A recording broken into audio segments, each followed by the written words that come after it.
I want to talk about why this is so important about checking out something before you lay it on the dash of your airplane. So I am going to test putting the Starlink on the dash of the plane, but as I mentioned, I'm really worried about compass deviation. We do fly this airplane IFR. If I was just flying VFR, maybe I wouldn't be so concerned about it, but because I do fly IFR and because it is an older steam gauge type airplane, I do have some gyroscopic precession I have to deal with my directional gyros, meaning I have to make sure my directional gyros match what my magnetic compass is showing me. So we're going to do a little bit of testing here. We're going to see what happens with the Starlink, and I've also got a GoPro here that I know causes some problems. So we're going to show you what that looks like.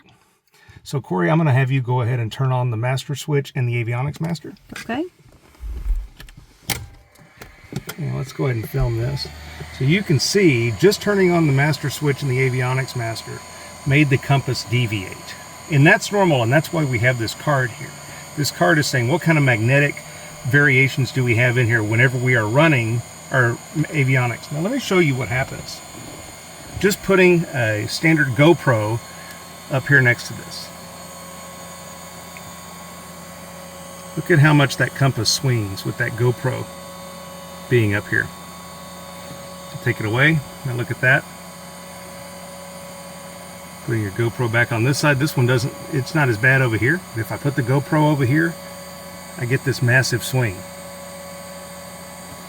If you were flying IFR and you were being told to fly a certain magnetic heading, you could get yourself in trouble with that.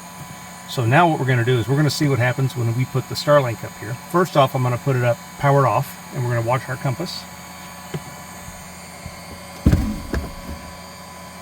I didn't see any movement there. And I put the battery side as close to it as I possibly could. Now we're going to power it on. Power on. We're powered on now. And let's see. And I am not seeing any deviation there. So that makes me really comfortable that we can put this up here. We're not going to run into any issues flying IFR and trying to make sure that we can fly a compass heading.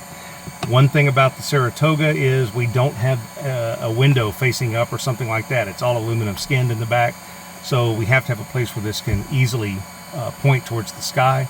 As I said, some folks are having some luck putting it on a side window on whichever side of the aircraft is facing north if they're in an east-west heading. But folks that I've talked to are getting really good reception and connectivity just having it sitting here on the dash.